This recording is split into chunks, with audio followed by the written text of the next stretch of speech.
So hello everybody, and welcome back to the next session of the conference.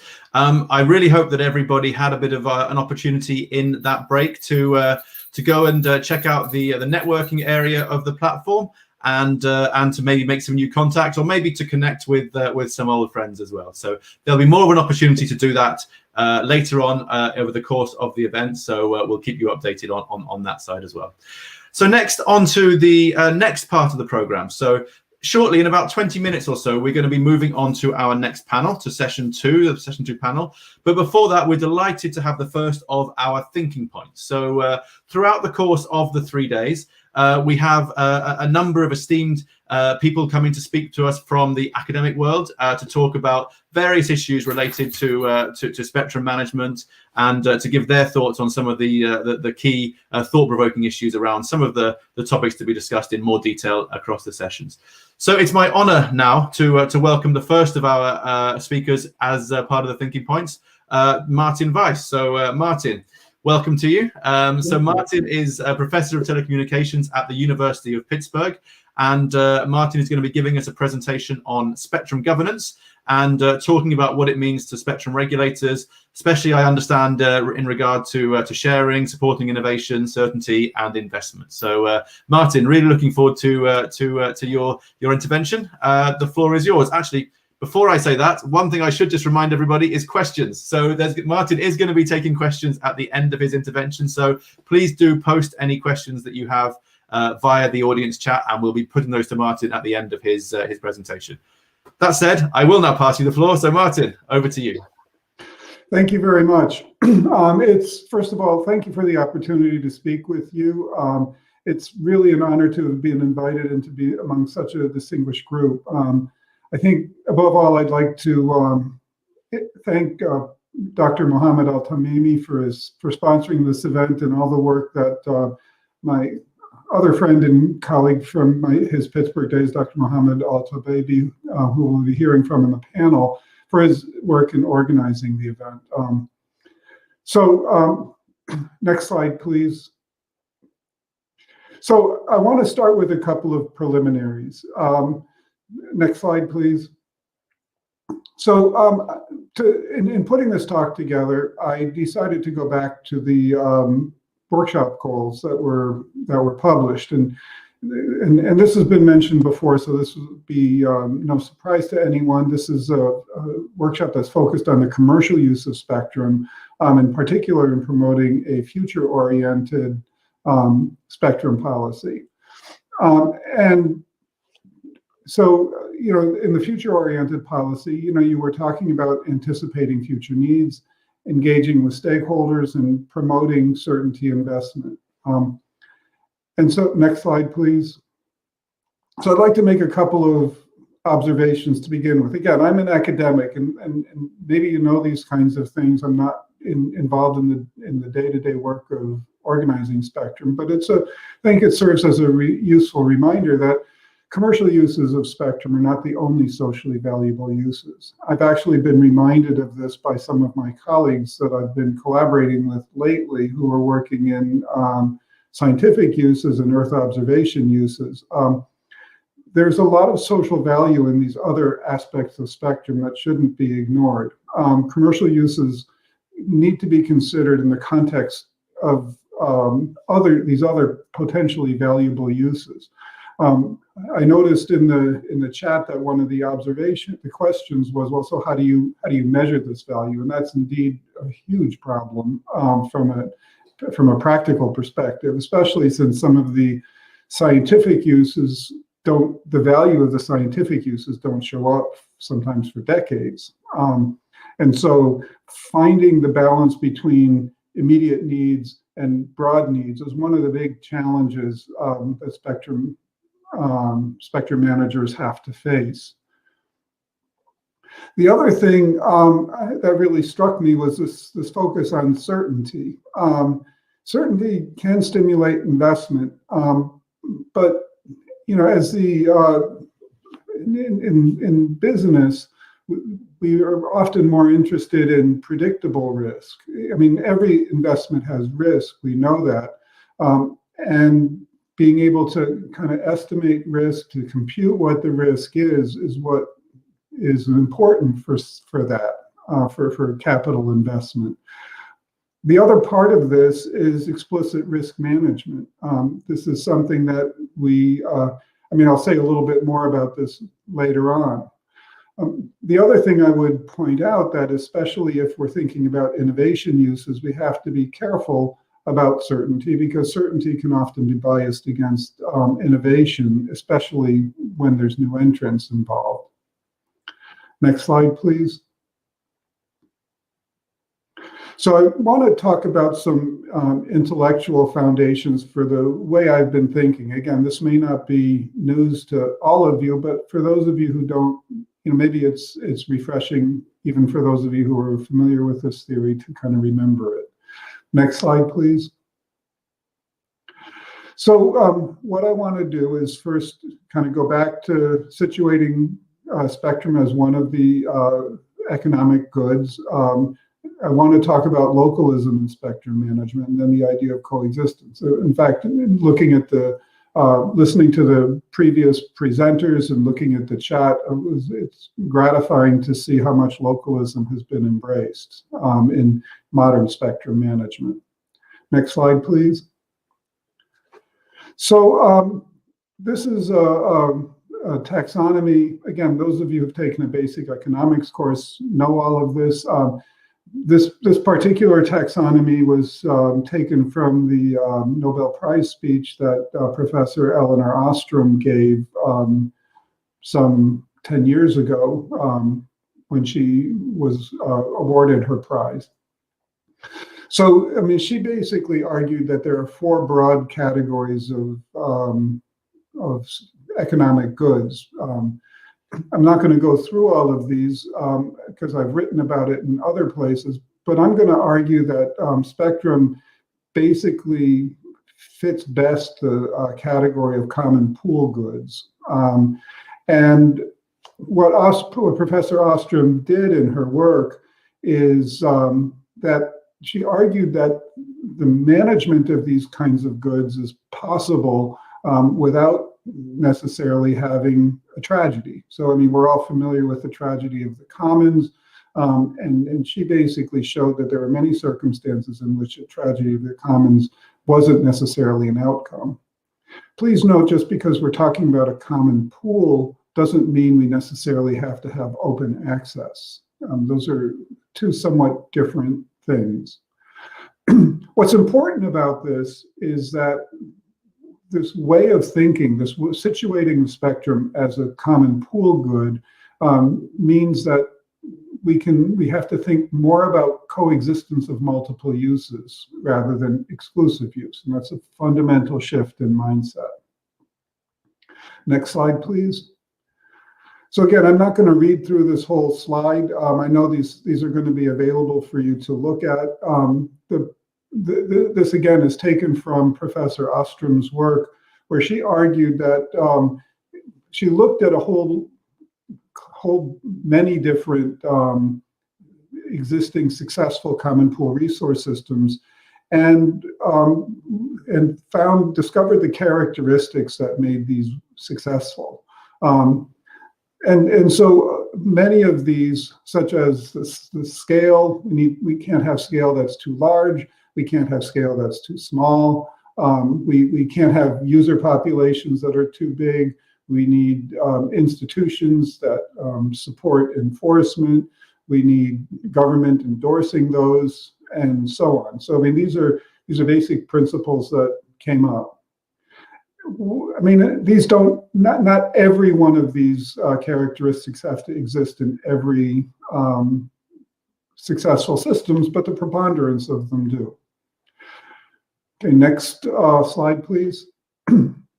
So what this means for spectrum. What this means is that spectrum coexistence is largely a local phenomenon. Now, this depends on the frequency, of course. We have some frequencies where we have propagation that travels very far, lower frequencies, some of the high frequency bands. And this obviously doesn't apply in those cases. But in the bands that we tend to be interested in, the mid bands, even the low bands, we don't have very long propagation distances, and so thinking about spectrum as a local phenomenon is helpful. And so, especially in those bands, the Common Pool Resource Governance model fits. It's a relatively small size. The stakeholder group is relatively small. We can negotiate how collective actions and usage rights can be negotiated. We often have enforcement that's handled locally, and we have, and many regulatory agencies have actually delegated authority to local communities or to specialized groups. Actually, I was just reading memoirs from Herbert Hoover, the Secretary of Commerce of the United States in the 1920s, when radio regulation was first developed, talking to the amateur radio community. And apparently the president of the amateur radio community at the time basically said that, oh, don't worry about enforcement, we'll take care of it, and suggested that there was physical punishments involved, which was, it was kind of amusing to read that. So anyway, how does this help the spectrum management problem? Well, because, you know, if you treat spectrum as a local phenomenon, that means that we need rules and uses that are tailored to local needs. Many regulatory agencies have already done some of these kinds of things. I think about the experimental license program that the FCC has. That's a great way of tailoring uses to short-term local needs. I noticed in the chat that Dean Bogley had said that, you know, German regulators have a mechanism for allocating licenses to local needs, and this is all, you know, very consistent with what we need. What is interesting, especially if you allow rules to be developed locally, if you allow governance to be distributed locally, is that the risk management can be embedded in the rules that people negotiate amongst themselves. So these ideas can be helpful. And why is it that we might want to consider these kinds of things at this point? One is that we, over the past 30 years or so, we've gotten a much, much clearer understanding of how common pool resource governance can work. So we do have a much better understanding. And the second is that we have significant improvements in technology. Radios are much smarter, systems are much smarter. I think the success of the CBRS band, the Citizens Band radio system with the Spectrum Access System, these are ways in which we can embed self-governance systems into spectrum management. Next slide, please. So I want to talk a little bit about how you might apply these kinds of things. Next slide, please. So first of all, let's talk about governing versus regulating spectrum. And so we'll talk a little bit about what needs there are, when we should think about governance versus central management, and what governed spectrum might look like. And then I want to say a little bit about risk and risk management. Next slide, please. So features of a governance-oriented management scheme basically would argue that we need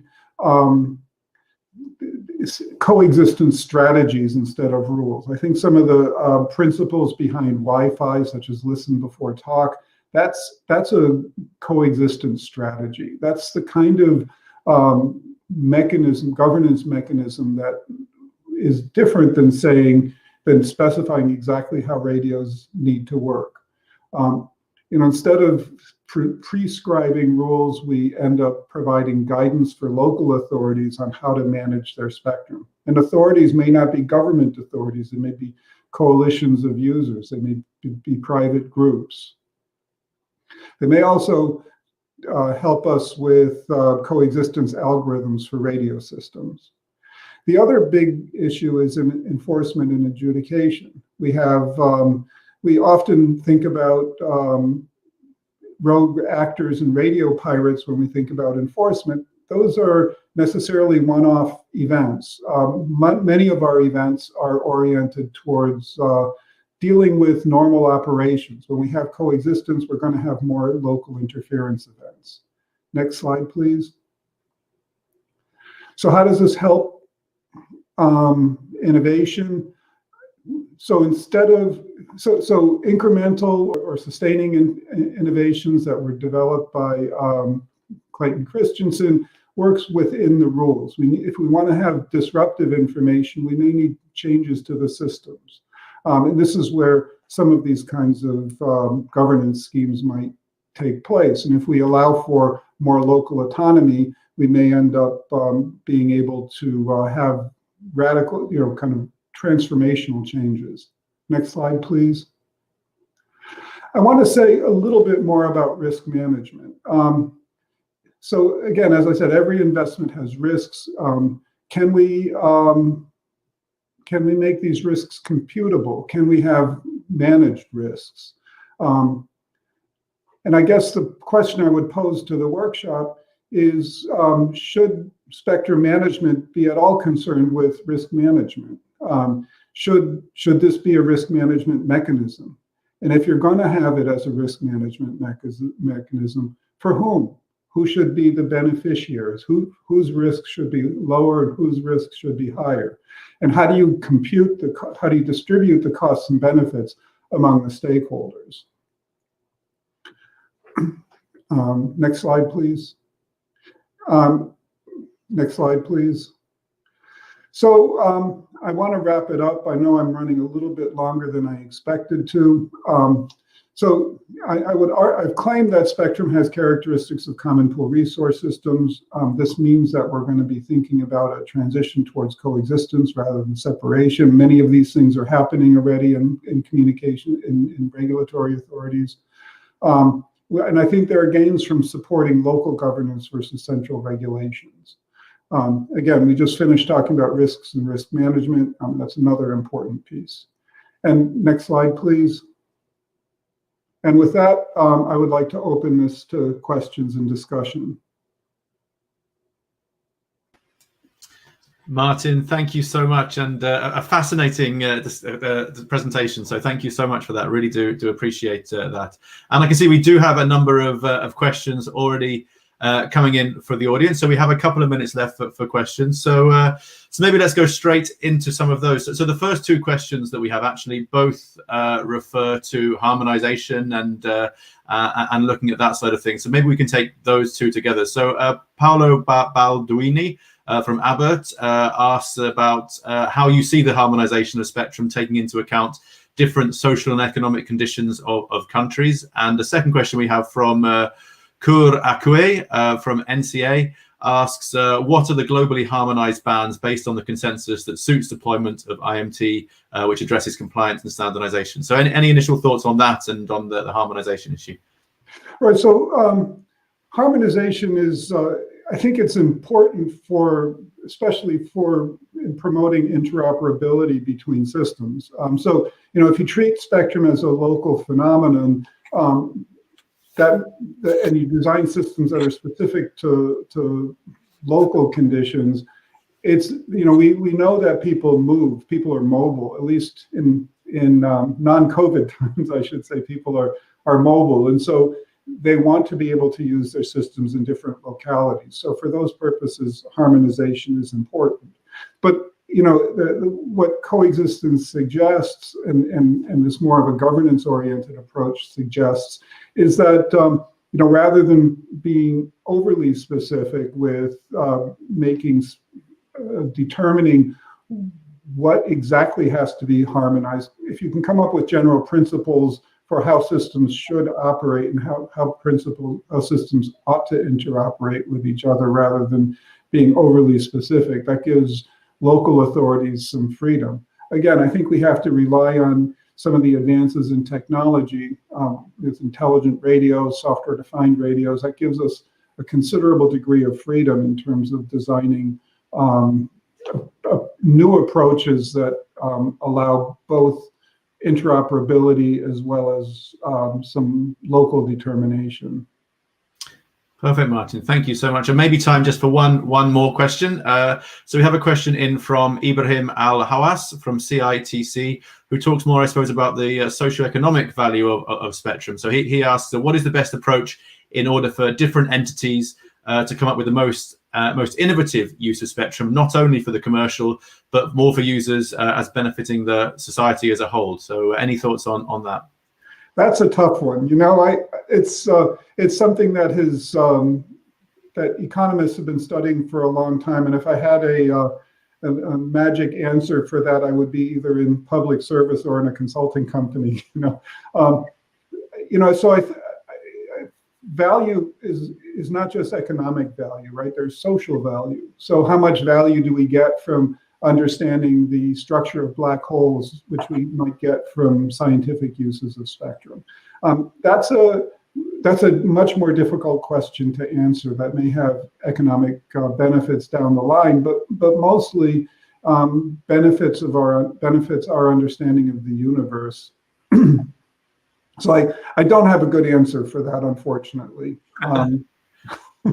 Sorry about that. No, not at all. It was a tough question, and I think, it's something that, as you say, is definitely that is going to be going for a long time to come. So, Martin, thank you so much. Some real thought-provoking issues that you've raised there, and really appreciate your time in being with us, and that presentation. So one thing I should mention as well, Martin's presentation, the slides from that, along with all of the presentations, are going to be available on the event website. So if anyone wants to catch up on Martin's slides, those will be available. So Martin, once again, thank you so much.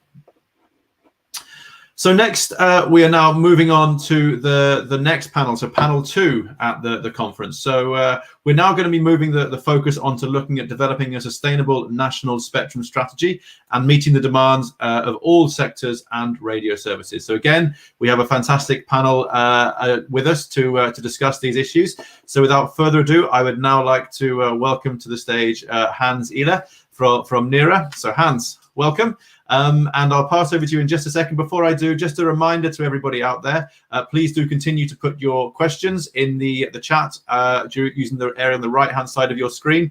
And also, Hans, I think we have a poll running in this session, don't we? So we'd also invite everybody out there in the audience to please vote on the audience poll. Again, you can access that using the right-hand side of your screen. Click on the poll button, and please do give us your thoughts on the poll question that we have running. That said, Hans, looking forward to it. So over to you. Right. Thank you very much, Dan. So welcome everyone to this afternoon's session on how to develop a sustainable national spectrum strategy. My name is Hans Ihler. I'm an associate director in NERA Economic Consulting's radio spectrum team. Now, the key question a national spectrum strategy needs to address is how to enable access to spectrum to all existing as well as potential future users in a way that maximizes benefit to society, as Professor Weiss has just alluded to as well. Now, with the advent of 5G, it is becoming clear that many different types of users may want access to spectrum alongside the traditional spectrum users, including mobile operators, satellite, TV broadcasting, and so on.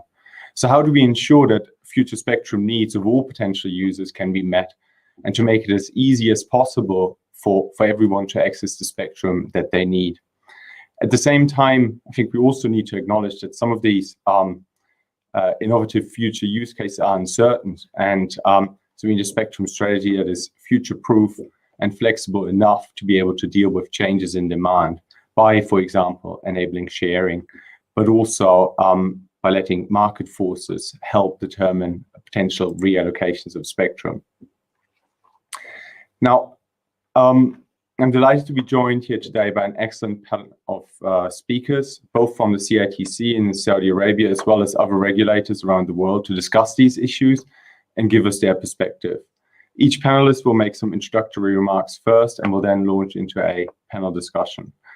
The panel discussion will then be followed by an open discussion where the panel will address your questions. So please make sure you post your questions in the chat function, as Dan's already mentioned. We've also launched a poll, and we would be very grateful if you could cast your vote in the poll section. Now, our first panelist is Dr. Mohammed Al-Ataibi. Mohammed is Deputy Governor of Radio Spectrum at CITC. He has over 15 years of experience in spectrum policy and is one of the authors of Saudi Arabia's National Spectrum Strategy 2020 to 2025. He has also overseen the most recent 4G and 5G spectrum auctions here in Saudi Arabia and holds an MSc and a PhD in Engineering and Public Policy from Carnegie Mellon University, as well as an MSc from the University of Pennsylvania. So without further ado, Mohammed, over to you. Thank you very much, Hans. If you allow me, I may be one of the luckiest speakers in this event that I'm following the steps of a giant, Professor Martin Weiss. It's my pleasure. He's one of my teachers, and also His Excellency, our CITC Governor. Actually, he taught us the first lessons in spectrum management and in telecom policy in general. So I'm very glad that in this initiative, in this event, we succeeded to let the academics actually share their knowledge and their expertise with us within this community or world radio community of practitioners who are spectrum manager. We always love to hear and listen about how can we actually understand even the theory and the basics of different mechanism of managing the spectrum. So I'm very thankful for that. So I'll try to be short. I know that probably I'll have not more than probably 7 minutes or 5 minutes to get over this. So here in Saudi Arabia, CITC, we are trying to do or to manage spectrum on a national level. By that, we are trying to address the needs for all different kind of uses, which Professor Martin Weiss just mentioned that at the end, in order for we can maximize the social value and the economic value of this resource. So we worked on developing a national spectrum strategy, which was issued or initiated this year, and it will last for 5 years to come. We are hoping to achieve that objective. So I'll just go over a few minutes over the journey of developing this strategy and what we are trying to achieve with it. Next slide, please. So as all you know, spectrum is a critical scarce resource that facing competing demand. So we are actually in our daily actual work as spectrum manager, we are facing the spectrum that we are managing is facing a lot of demands from different usage. You could name them, whether it's military or security or it's other national usage, as well as the commercial application of using spectrum. So we are trying to maximize both. Probably you can't maximize both of them, but we are trying to optimize the way that we manage spectrum in order to maximize the social value and also the economic value of this resource. Next slide, please. So in Saudi Arabia overall, there is this Vision 2030, which is which is based on 3 pillars. We are trying to be present or make our country a vibrant society with a thriving economy and as an ambitious nation. So we think the ICT in general is contributing a lot to this goal, to these national goals. Spectrum in particular is also competing to these goals from different or multiple national strategies, whether it's defense strategy or space strategy or media strategy, or even the ICT national strategy have in our country. Next slide, please. So we developed the spectrum, a 5-year spectrum strategy with a vision that we are trying to unlock the potential of radio communication in Saudi Arabia for a smarter and safer future. And as you can see, the wording from smarter and safer, we are trying to be adopting the most advanced smart technology, as well as ensuring that all the nation interest is met from this limited resource. So our mission was to offer all users the access of spectrum in a fair basis and make sure that there is efficient utilization of this resource in a collaborative way between all stakeholders. We are trying to follow three guiding principles: future orientation, efficiency, and also engagement, which is something that we have to have a lot of national discussion between the different sector and stakeholders in order to meet the demand. Next slide, please. In summary, we are trying to improve on every way we could within this next 5 years. We are trying to resolve some of the legacy usage of spectrum that's been using legacy technology. We are trying to balance the use between public and private sector in order to help the commercial and innovative use of spectrum while actually maximizing the social value and the social impact of this resource. We also, as well, we are trying to create or to find a way that we can value this resource without actually bumping up the prices of it through severely competitive auctions. But at the same time, we want a fair price that actually incentivizes the user to invest in this resource and actually use it. The last one, which probably could be the discussion of maybe or relevant to this event in general, which is we are trying to release actually more spectrum for commercial and innovative use. This is whether it's licensed or unlicensed, whether it's terrestrial or satellite, it's all kind of commercial that could help and transform our country into the digital future. Next slide, please. So this is just a glance on the house of the strategy. So this is the vision, the mission, and there are three main pillars. We are trying to unlock the future. And in this pillar, we are trying to act on what the different users demand. How can we meet them? And the second pillar is the empowering smart spectrum. We're actually trying to improve the way we manage spectrum, trying to utilize technology, probably as Professor Martin Weiss mentioned, moving from a command and control spectrum manager to spectrum governance and trying to relax the limitation on spectrum access as long as it can coexist harmlessly and without interference. The last one is the enabler. We are trying to build the foundation. We are building, investing in a lot of infrastructure in order to make sure that we could measure and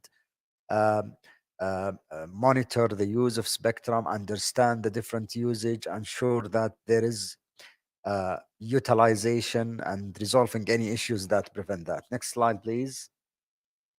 So as you could know or understand from building any strategies, in each pillars we have different programs. So for unlocking the future, we are trying to optimizing the legacy spectrum, fostering commercial and derivative use, which is the main pillar probably we could discuss and or be discussed more often and within this event. And as well, while safeguarding the national access from all the different agencies that they need spectrum in order to do to do their own or to run their business. As well, without going into details, also the other pillar, the empowering spectrum, smart spectrum, is built on three different programs, which is about adapting adaptive or flexible regulatory mechanism, facilitating the wireless investment, and embracing the market-oriented approaches. And while as well building the foundation and make sure that we have enough tools and ecosystem to manage the spectrum efficiently. Next slide, please.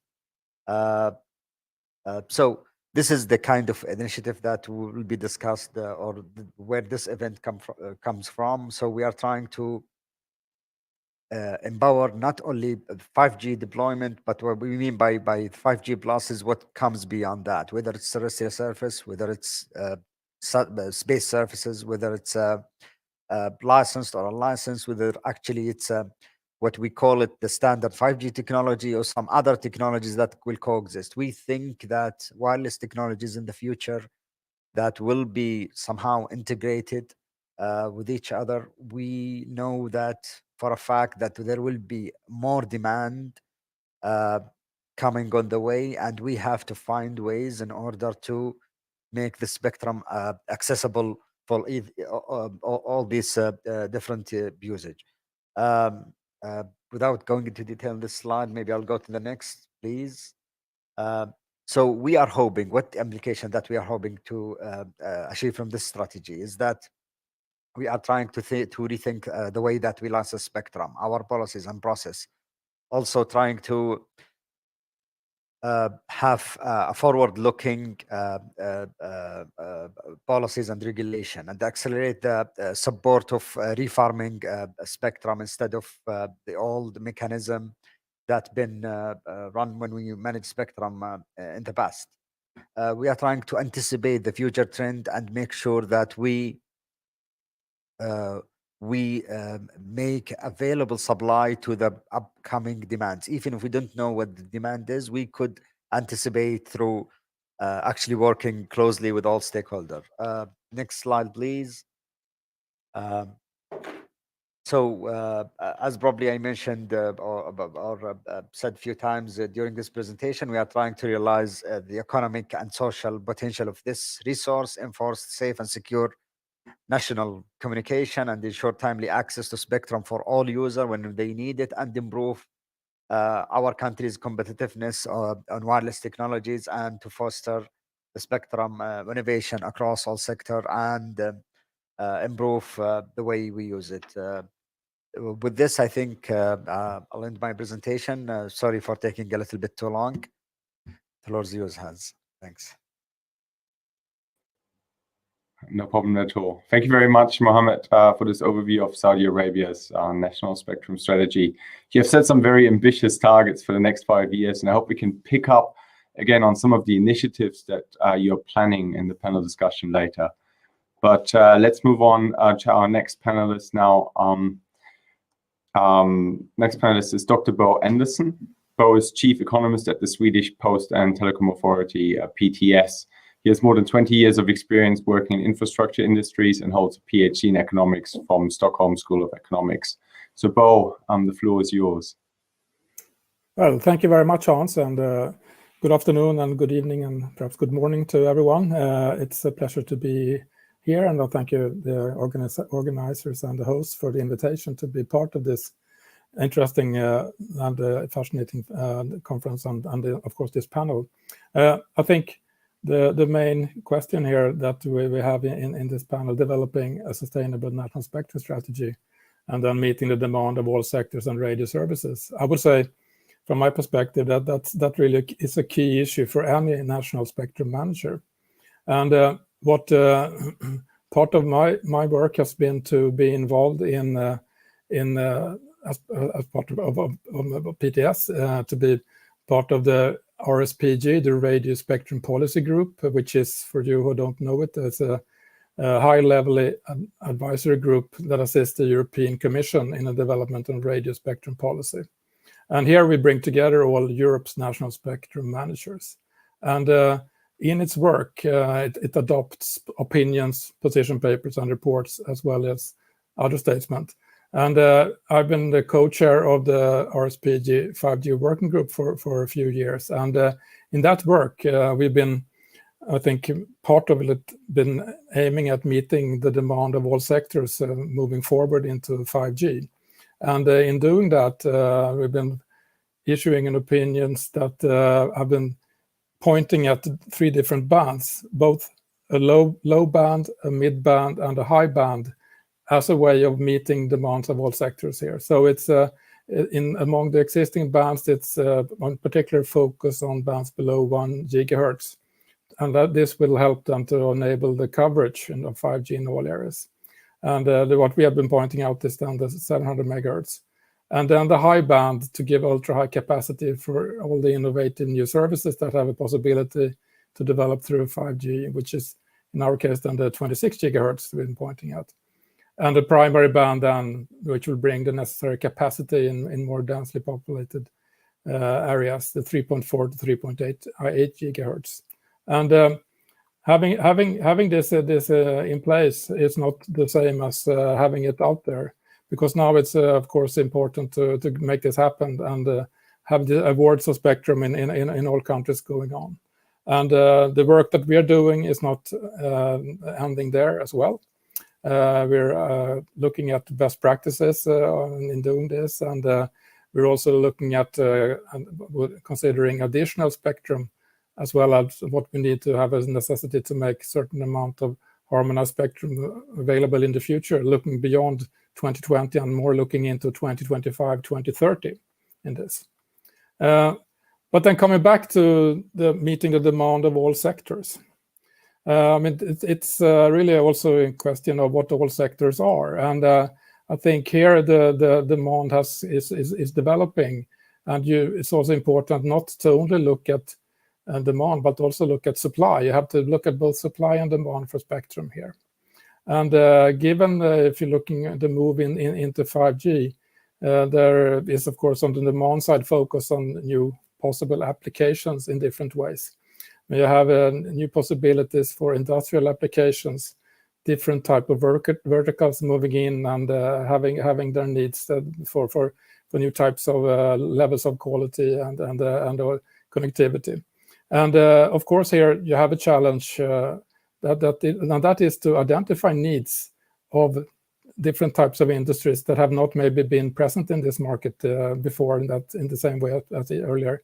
And I think that is really something that is a challenge to identify and understand the needs here. And we've been working a lot with that, both from PTS perspective and also from the European RSPG perspective. And on the supply side, it is, of course, one major point is to getting the spectrum out there. It is, I mean, what we really need to avoid here is scarcity of this scarce natural resource. And I think this has been also up before here today, but I think it's really something that we need to point out there. And in meeting demand of all sectors, there are different ways of looking at that. Traditionally, we've been looking at the national needs the way we have awarded spectrum in most ways. But moving now, I think it's also very important to look at the local needs, maybe some exclusive needs. And in doing this, I think sharing that I've also mentioned earlier before here is really something that will grow in importance and that we have been working with a lot in the Swedish market. And just saying a few words of the Swedish national spectrum strategy that we have, that we are working with. And I think it's maybe not be a surprise, but it's aiming at maximizing the socioeconomic efficiency here. And we do that by looking at how to maximize the long-term societal benefits of radio spectrum in Sweden over time. So that means that it's not just the next auction that is important, looking at perhaps the monetary value of that, but also to see how can we do this in a way that we actually maximize the radio spectrum over time here. And just to give you an example here, how we work on the new now meeting different demand in different ways. We going into the next phase of awarding the 5G spectrum here. We're looking at allocating around 80 megahertz of a 3.5 gigahertz band to meet local needs and also to meet demand that way. So with that, I would like to close and thank you for your attention. Thank you. Thank you, Bo. Really interesting thoughts, in particular on the supply side of spectrum, and there are a lot of questions coming from this, in particular with regards to the appropriate access regimes for different users, which we'll hopefully get into in the panel session later. Now, moving on to our next panelist, Thomas Sullivan from the Federal Communications Commission in the United States. Tom works in the FCC's International Bureau and oversees the licensing and policy activities for international telecommunications and satellite services. Tom led the FCC's representation at WSC 19, and he holds a master's degree in public policy from the University of Michigan. So Tom, over to you. Thank you so much, Hans. Great to see you again. And thanks to all those at Forum Global for putting on this conference. And of course, to my colleagues and friends at the CITC and the ITU as well.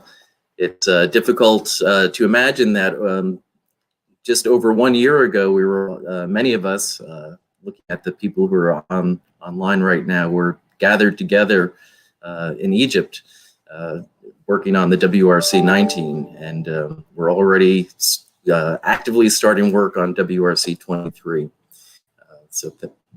I hope everyone is doing well and staying healthy during this very difficult time. May I have the first slide, please? Thank you. As Chairman Pai described in his keynote address a few hours ago, the key national strategy to roll out IMT 2020 in the United States is what we call our 5G FAST plan.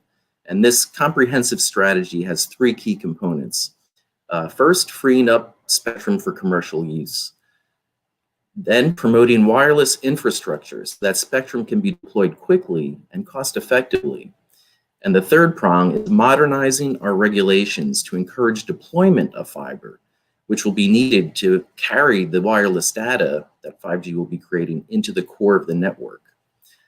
One takeaway I want to highlight in this panel is the importance of the interdependence of these three components for successful 5G or IMT deployments. For example, even with the most updated and forward-leaning infrastructure policies, without spectrum coming into the commercial marketplace, deployments are going to be impeded. And the more we can incentivize fiber densification, the more we'll have faster, more cost-effective infrastructure deployment scenarios, thus getting service to the consumers and the public that we serve more quickly. Since this event is focused on spectrum, I'll first focus my attention on the spectrum activities in the FCC's 5G FAST plan, and will then highlight how the FCC has provided all radio services spectrum opportunities for their next generation technologies using the recent work we have done in the millimeter wave bands as an example. May I have the next slide, please? As you heard during the keynote session from Chairman Pai, the FCC has been very aggressive providing spectrum into the commercial marketplace to help advance next generation technologies for many services, including 5G, next generation satellites, and unlicensed services, including Wi-Fi 6. As this slide is meant to demonstrate, we've been focused on a variety of spectrum efforts. Here, I'll raise just a couple of points that haven't already been addressed in the keynote. One is that we've recognized there will be need for a variety of spectrum bands, 5G, in the low, mid, and high bands, each of those ranges having different propagation characteristics and use cases. And we have made considerable efforts to get that spectrum into the marketplace, as you can tell from the slide. I'll also highlight that we've made available approximately 5,000 megahertz of millimeter wave spectrum. And lately, we've been focused on mid-band spectrum opportunities, including in the 2.5, 3.5, 3.45 to 3.55 gigahertz bands. And as I'm speaking, our C-band auction is getting ready to commence, where we are making available 280 megahertz from 3.7 to 3.98 gigahertz. I'll also note that in recognition of the importance of Wi-Fi, especially in light of the pandemic we're all facing, we just reallocated 45 megahertz in the 5.9 gigahertz band to Wi-Fi. And previous to that, we opened up the entire 1,200 megahertz of the 6 gigahertz band for unlicensed uses, including Wi-Fi. We've also provided opportunities for unlicensed services in the 60 gigahertz band, and more recently in bands above 95 gigahertz. Picking up on the excellent thinking point introduction from Martin, I also want to note that the FCC has used a number of tools in its spectrum management toolbox, including flexible use licenses, incentive auctions, dynamic spectrum sharing, and overlay licenses subject to clearing to make additional spectrum available for next generation services. Next slide, please. And as we provided spectrum to unleash new terrestrial licensed and unlicensed uses, we have also taken numerous steps and actions to help foster the important role of satellites, including providing spectrum. With the advent of the high throughput geostationary satellites and the numerous NGO constellations, which will soon be starting commercial services, some of them, the FCC designated millimeter wave bands for primary satellite use, including for end user devices in the 40 to 42 gigahertz and the 48.2 to 50.2 gigahertz bands. In addition, the FCC also provided opportunities for satellite gateway deployments in many of the licensed terrestrial millimeter wave bands I noted earlier on the slide. Next slide, please. The importance of spectrum in the millimeter wave bands is not limited to mobile or satellite services or even the unlicensed. As an example, looking back to Work 19, where Chairman Badawi was our chair, and where we were together last over 1 year ago, the conference identified under Agenda Item 1.14 a significant amount of spectrum for HAPS in the millimeter wave bands. In the US, we've been actively reviewing and considering what we can do to help provide innovative new services and use cases in the 60 to 70 gigahertz band, the 70, 80, 90 gigahertz bands, and bands above 95 gigahertz. And of course, I'm speaking today focusing on the FCC's non-federal allocations. I want to recognize and note that the millimeter wave bands and radio services also have important global passive bands, as well as domestic federal allocations. I do just want to spend a moment and note that the FCC has made the 70, 80, and 90 gigahertz spectrum available for fixed and other innovative uses such as 5G backhaul, recognizing the importance of providing additional high-capacity backhaul to help with the transmission of all the data expected to be required as a result of 5G deployments when they're at full scale.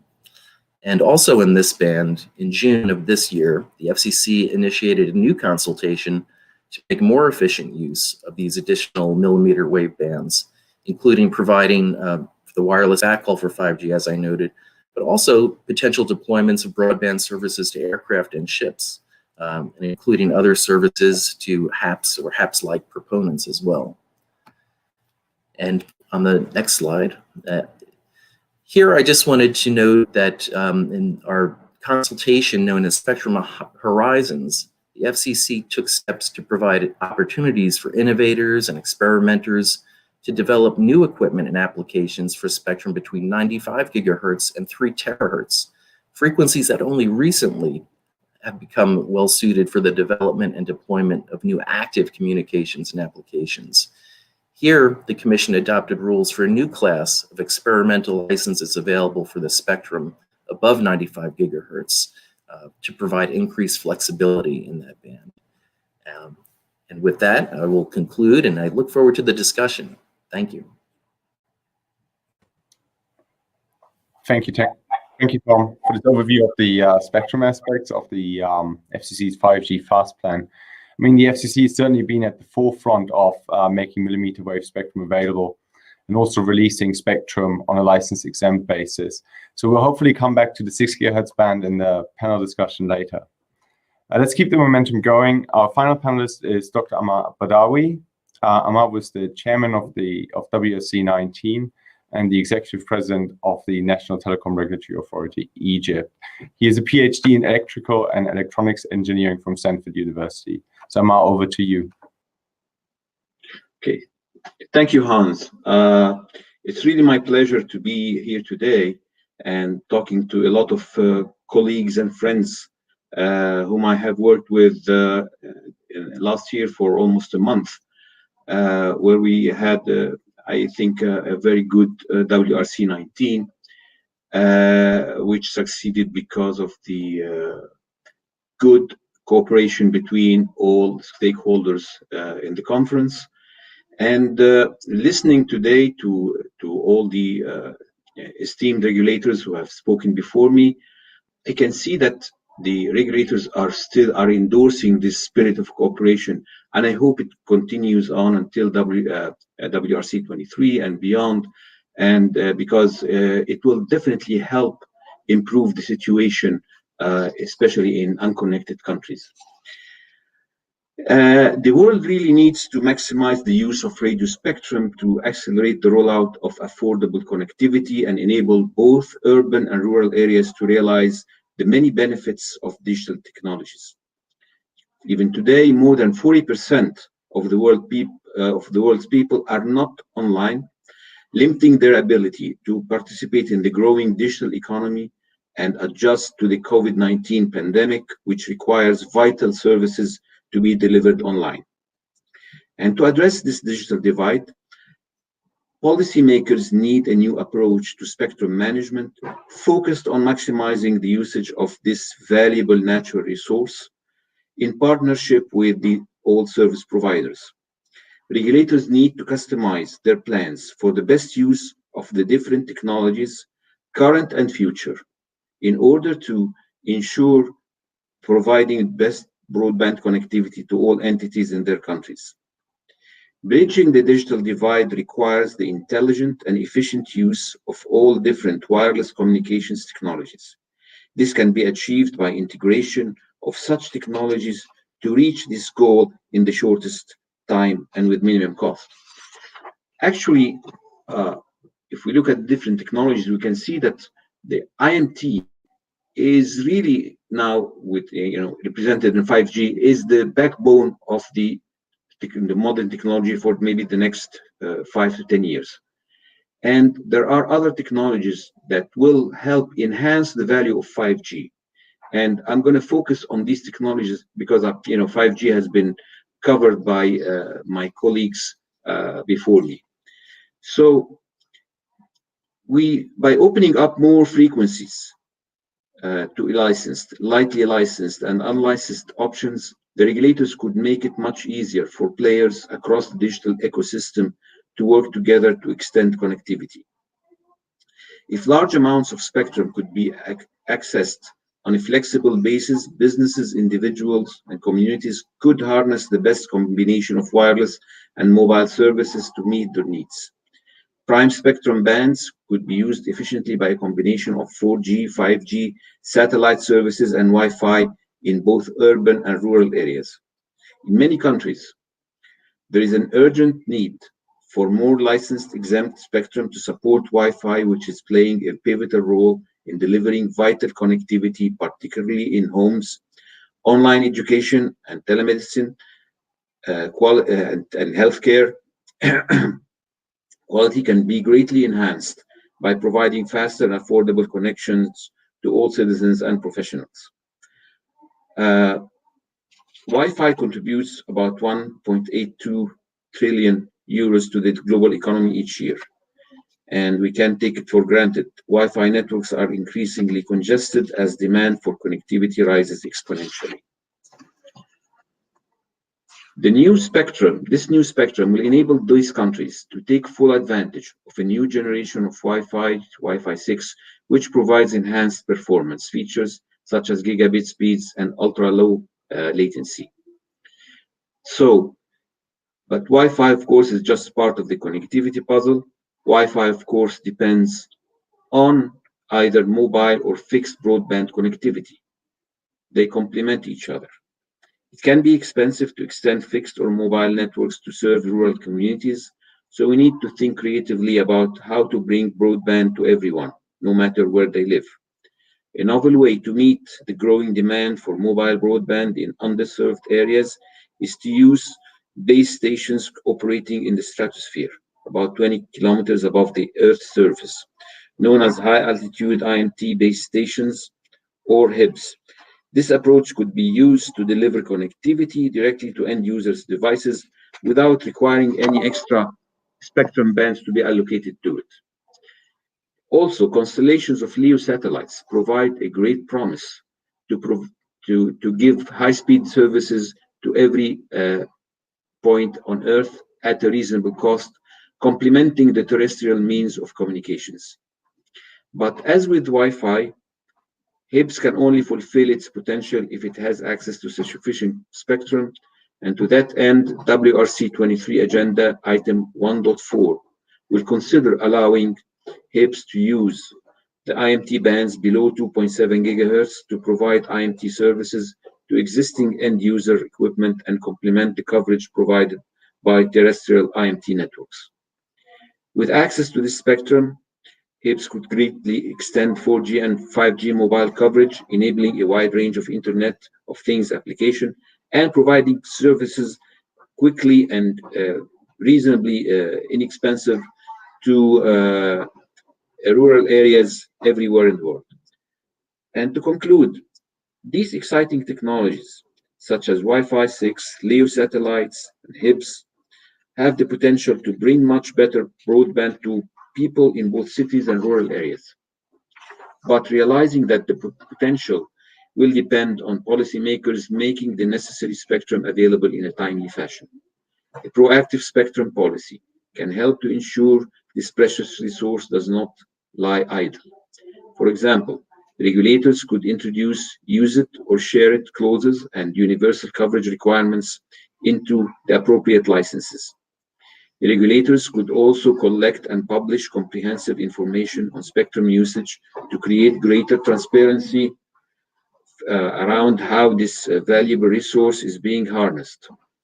Enabled access to sufficient spectrum, 4G, 5G, Wi-Fi 6, HIPS, LEO satellites, and other advanced technologies will enable individuals and organizations to become more productive, recover from the pandemic, and drive sustainable development. I'd like to thank you for listening, and I'm ready for any questions. Thank you. Thank you, Amar. You're certainly right. Improving rural coverage should be a key component of any decent spectrum policy. And thank you again to all the panelists for the introductory remarks. They're all back here now. Let's move on to the panel discussion.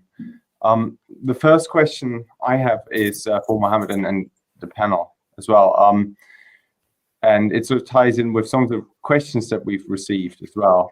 So in your presentation, you mentioned that the CITC is looking to enable access to spectrum for new and innovative uses. What kind of new access regimes do you think will be key in the future to enable these uses, and how do they differ from traditional license access regimes?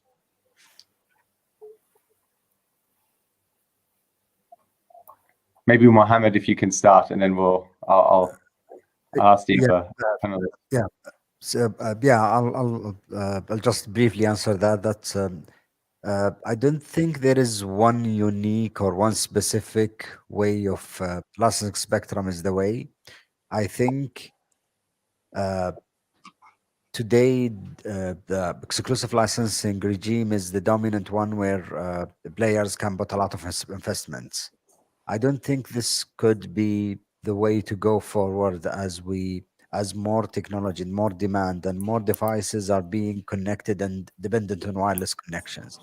I don't think open access is the way for all kind of usage, but I think an array of different licensing regime between exclusive licensing up to open sharing and light licensing in between is the way to go. Technologies licensing, it cannot be imposed by regulators. Technology are the one usually who decide. If they keep being smart technology, as we call them, they listen before they talk. I think this will make it possible that more users and more usage and more technology can coexist in a given band. In shortage, there is no specific or there is no one way, but definitely having this exclusive traditional model will not lead us in the future. Thank you, Mohammed. Tom, Bo, Amar, would you like to add to that? Maybe Tom. Tom. From our point of view, we take an all of the above approach in terms of making sure that different users can have access to spectrum and in terms of bridging our digital divide. And to that end, I do think we're going to see more sharing type regimes coming forward as spectrum scarcity becomes a bigger issue. We've seen it in the US in some of our recent actions. If you look at what we did in the 3.5, what we call the CBRS band, I think that provides an excellent example of a regulatory challenge where we've been able to unfold and unleash excellent opportunities for connectivity in a band that had problematic incumbencies with military radars and other satellite Earth stations as well. Also looking at the 6 gigahertz band, where we're providing unlicensed Wi-Fi use throughout that entire band, we see that there's a significant incumbents in the U.S. that we've had to work around and mitigate. And I think we've been able to at least strike a balance where we're able to unleash and unfold that Wi-Fi opportunity while still protecting the incumbents in the band. Thanks, Tom. Amar Bor, would you like to? Yeah, I could just second that. I think as we move up in the bands, I think it will be more appropriate and more efficient to have different types of sharing agreements and ways of working with the spectrum, because that will be a way of maximizing the use and connectivity with the spectrum. So I think and that will we will need new ways of thinking there as spectrum authorities. But I think that will definitely be the development we will see. Interesting. Yeah. Okay. Yes, I think that the spectrum access techniques has to evolve with time, and as I said, I mean, it is actually a sort of it has to have a combined approach between the regulators and the service providers. Usually, service providers would suggest a certain technology, and the regulators should be able to be flexible enough to adopt or to put the necessary regulations for, or if needed, to be able to implement these technologies to help manage the spectrum more efficiently. I think we've heard today some new regimes, where you have very small areas with getting some licenses to provide the private networks and things like that, which weren't there before. But so I think the regulators have to be able to adapt to such technologies and techniques to be able to make the best use of the spectrum. Thank you very much. I think this is a great segue into the poll. And what we asked the audience was, will there ever be enough exclusive use licensed spectrum for IMT? And the audience seems quite divided on that topic. So the first option that we gave them was, no, the current trend of making spectrum available for IMT on a licensed basis will continue for at least the next 10 years, 22%. Second option here, yes, demand for licensed spectrum for IMT will eventually plateau, and new bands will increasingly be shared with other users. It's 21%. Third option, same as the second one, and there will be a push to actually open up currently licensed IMT bands for alternative users as well. Received 24% of the vote. And the last one is, last option here, we will see a split. Lower bands below 6 GHz will continue to be licensed, but higher bands will increasingly be shared. Actually, that got the most votes, 33%, and that sort of chimes in with what you mentioned, Paul. What are your initial reactions to this, Paul? Oh, I think it's reasonable to say that last alternative is one that come out a little bit on top. But I think it's also I think that the equal split between the different options also means that we're not really clear on how to do this and when it will happen and in what ways. So I think it still is a way that we need to take in what the needs are from the users and the demand side in the markets here to be able to get this right. And I think a challenge here is to be as a regulator in this aspect, you have to be long-term steadfast in order to not create uncertainty in markets, but still be adaptive to new ways of doing this. And this balance here is something we really need to work on striking in the right way. Thanks, Paul. Mohammed, what are your thoughts on the poll results? I think the split of the answers probably this is show us that we since everybody is coming from a regulator, we have a hard task to do, which is actually trying to understand how can we move forward on how we license spectrum. There are different options and opportunities and technologies, and we need to find away. It doesn't have the path will not be only just one single way. Probably it's an array of different methodologies, and we need to figure out how can we make the best all of the different options. Thank you. Okay, great. We've got a lot of questions from the audience. Unless Tom or Amar, you would like to add to that.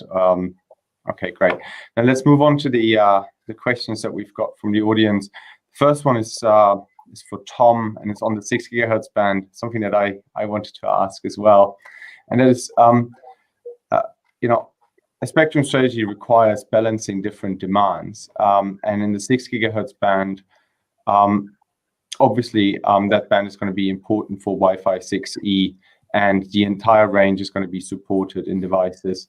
But there's also potential for IMT use, in particular in the upper part of the band, which is going to be studied at WSC 23 for Region 1.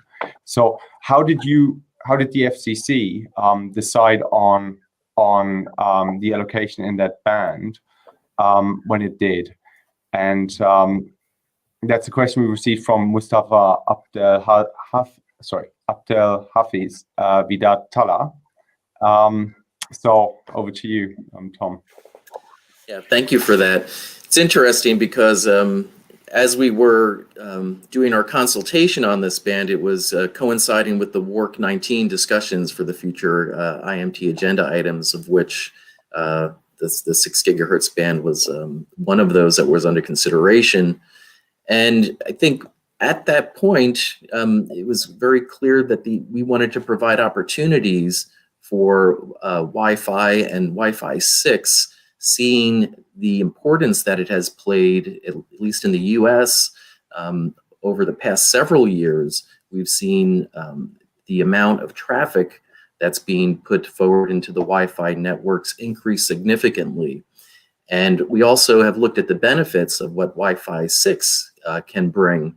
And the large channelizations, going from what we currently have with the current standards with 5 and 10 megahertz wide channels, to opportunities when you make the whole entire 6 gigahertz band for 80, 160, and 320 megahertz wide channels, and the gigabit connectivity that Dr. Badawi noted, as well as the connectivity opportunities for our citizens. It was tremendous benefit that we saw in doing that. We certainly had regulatory debates in the US between industries, and preserving a portion of that for IMT or 5G use. And I know internationally, especially in the regions that are considering this allocation, it's still under debate, but we feel very strong and in the support that we provided to unleash Wi-Fi 6, and we're very glad we did, given what we're seeing in the current pandemic and how vital Wi-Fi and unlicensed services are to our public and our citizens. Thank you, Tom. And maybe a follow-up question to Amar, who headed WSC 19 on that. So if say a country in Region 1 now was to decide on how to allocate this band in their country, what should they do? Should they allocate the entire range? Should they just allocate part of it, like the UK has just done, and then wait for potential IMT designation then at WSC 23? How should a country in ITU Region 1 balance those different potential demands for this band?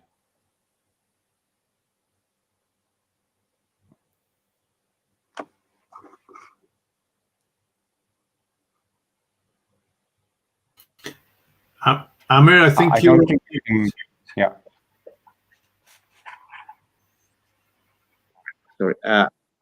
Sorry for that. I think the answer to this question lies on the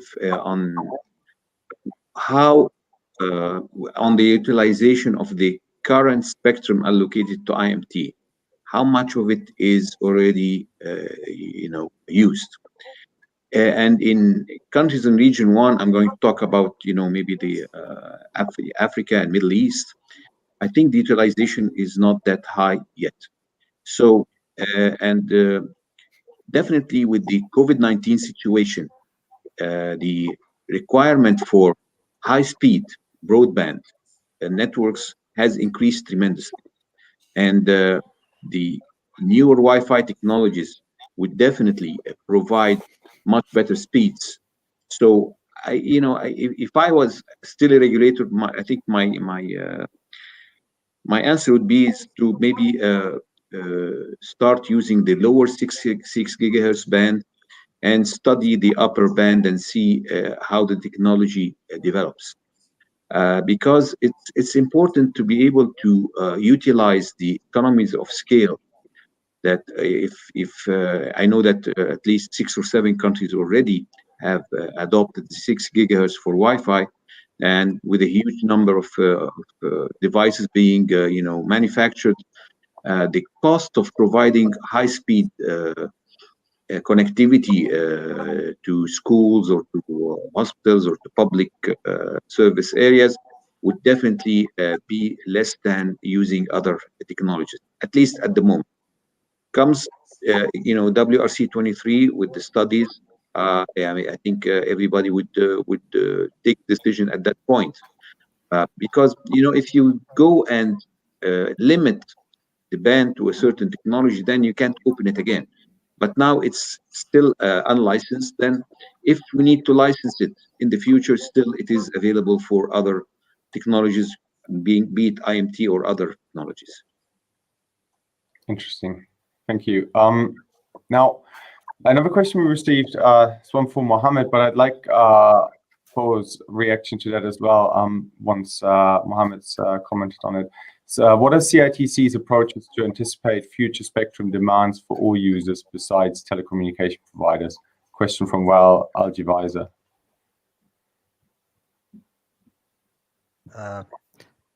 Could you repeat that question? Sorry, I couldn't Sure. catch. What are CITC's approaches to anticipating future spectrum demands from, I guess, other users besides the traditional telecommunication providers?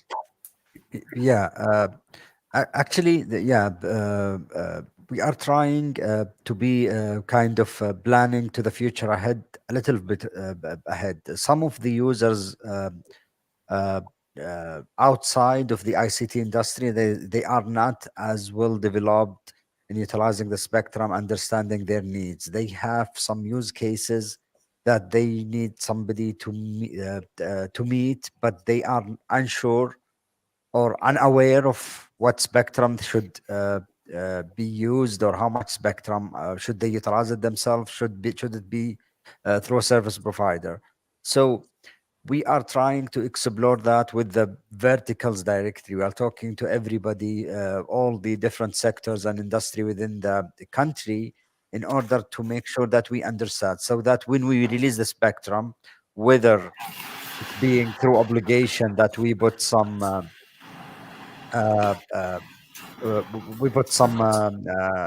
obligations on the usage of that spectrum when we license it, or we try to actually directly get that spectrum.